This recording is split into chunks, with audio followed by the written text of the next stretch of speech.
You want to support Roland Martin Unfiltered? Be sure to join our Bring the Funk fan club. Every dollar that you give to us supports our daily digital show. There's only one daily digital show out here that keeps it black and keep it real as Roland Martin Unfiltered. By going to RolandMartinUnfiltered.com, you can make this possible. Folks, thank God for cell phones. When we talk about what's happening with police brutality all across the country, it is vital that, frankly, we as citizens record what these cops are doing. This video went viral over the weekend. Took place in Hawthorne, California, where there was an armed robbery. Then all of a sudden, cops descended upon this young man, guns drawn, and he wasn't arrested. But luckily, this sister, who she, of course, had to deal with the issue of gun violence, cops killing her boyfriend. She was there shooting this video. It went viral over the weekend. Check this out.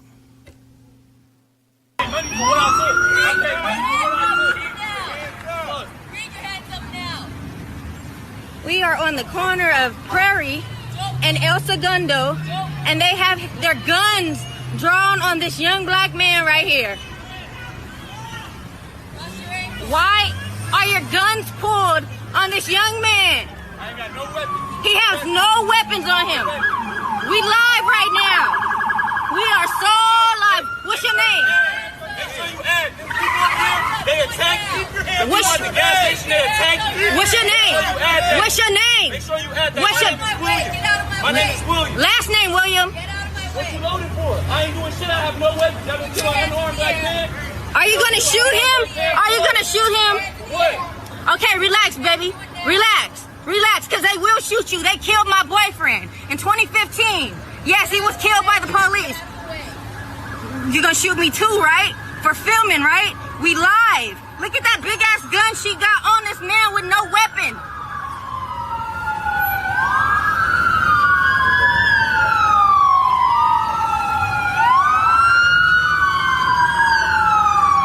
Is all that really necessary, ma'am?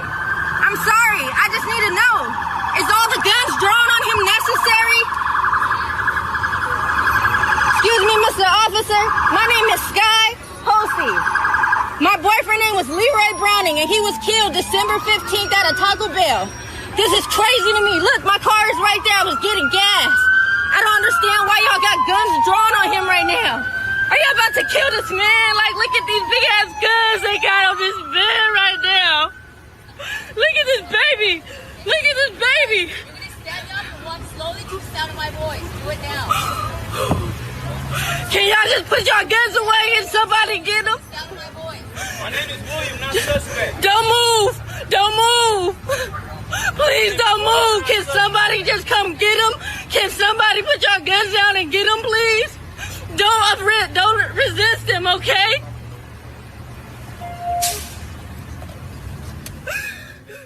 All right, folks, the police department released a statement on June 7th stating that the man was detained, was taken in. Now, he wasn't arrested. Now, it's still unclear exactly what took place. But again, this is an indication of what we're seeing all across this country. Joining us right now, Dr. Avis Jones-DeWeaver, political analyst. Also joining us, Pastor Shannon Wright, third vice chair, Maryland Republican Party, Teresa Lundy, founder, TML Communications.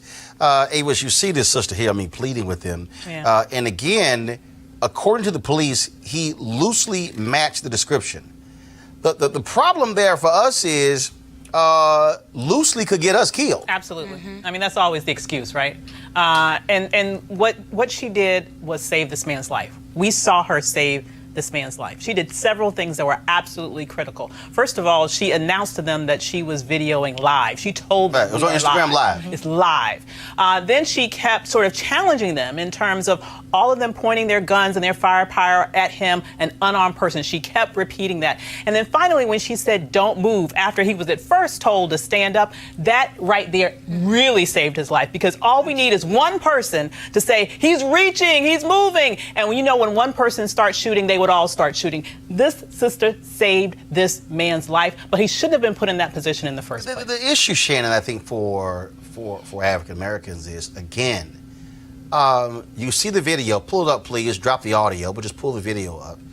You're on a corner, 5, 6 police cars show up. You don't know which one of these cops could get the itchy finger. Right. I think back to Terrence Crutcher in Tulsa, where there were 3 or 4 police officers, 3 cops didn't overreact. 1 did. Yep. She was the one who shoots and killed Terrence Crutcher. So it's not me. You're sitting there, and that's why the sister in the video was like, baby, calm down. You make any move, these fools, he will fire a gun at you. Yeah, she did the right thing to tell him to be still, because for him, the way he was down on his knees with his hands up on his head, you couldn't keep your hands there and get up. Right. So he would have had to have put his hand down, and they would have said he was reaching. It was sort of like the video we had last week where we showed it where the cops, the guy was on the driver's side, and the brother's filming, and the guy says, turn the engine off. He said, I am not moving. Right. He said, my hands are right here. Yep. He said, and then the cop actually tells his folks, there's a gun, and the guy's like, there's no gun in the car? Right. This brother's like, no, I'm not turning nothing off. I am not moving, so you can sit here and say I was reaching for a gun. Absolutely. When our children were younger, there was a little booklet that the NAACP used to put out, Traveling While Black. And he used to say the things that you do and that you don't do if you get stopped, if you find yourself in a questionable situation, even though you know you didn't do anything wrong. Because you can be dead right and still be dead. So, you know, it's serious today. Folks got to really understand, yes, you have rights, but that bullet doesn't care about your rights. So you need to put yourself in the best place possible to know you will go home at the end of the day. And Teresa, by the end of the day, you cannot fully trust any of these cops. You can't. No, you can't, and nor so can you listen to their directive and really take it seriously. Because if that young man actually moves, especially hearing the heartwarming story that the young lady said about her boyfriend in 2015 was shot, you know, and he was at Taco Bell.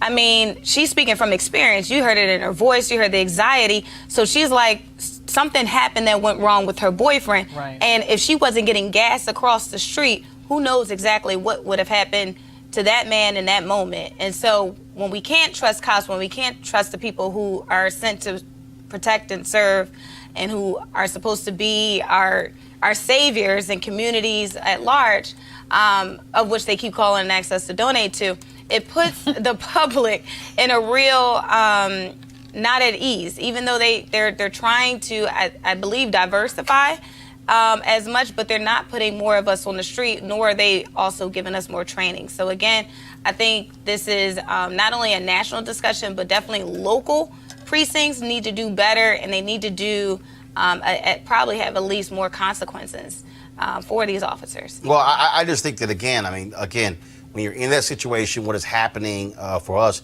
we're the ones who end up dead. Absolutely. We're the ones who end up shot. We're the all of a sudden becomes, I feared for my life, and then people go, well, you're a cop, so we'll go ahead and give it to you. Yeah. And again, the brother's dead. Unless you're a black cop that shoots a white woman. Yeah, then of course you go to jail. of course you go to jail for 12 and a half years. Absolutely. Yeah. All right, folks, back to our Roland Mark Unfiltered video in just one moment. All right, folks, they're back. MarijuanaStock.org is another great investment opportunity. If you were lucky enough to invest in their last crowdfunding campaign, you know they raised a lot of money in just a few months investing in legal marijuana farms. Those initial investors now own shares of a publicly traded company. Last time, of course, again, a lot of you missed it. Now you have a second opportunity for a new investment opportunity that is as good or if not better than the last time. I'm talking about industrial hemp CBD. Now, for those who don't know, the hemp plant is a cousin to marijuana with a much higher concentration of CBD, which means hemp CBD gives you all of the medical benefits of marijuana without getting you high. Until recently, hemp farming was practically illegal in the U.S. and heavily regulated by the DEA. But the 2018 Farm Bill signed into law makes it illegal to grow hemp CBD in the U.S., creating one of the largest commodities worldwide. They need land and to grow all of the plants. This makes for an incredible investment opportunity, and that's where our good friends at 420 Real Estate come in. Their business model is simple. They buy land that supports hemp CBD grow operations and lease it to licensed, high-paying tenants. That's right, they are hemp CBD landlords, and you can get in on the action, folks. You can invest in this crowdfunding campaign for as little as $200 up to $10,000. Like I said, you don't want to miss out on this opportunity. You should go to marijuanastock.org. That's marijuanastock, MARIJUANA stock.org. That's the website right there. You can get in the game and get in the game now. Now back to your Roland Martin Unfiltered video.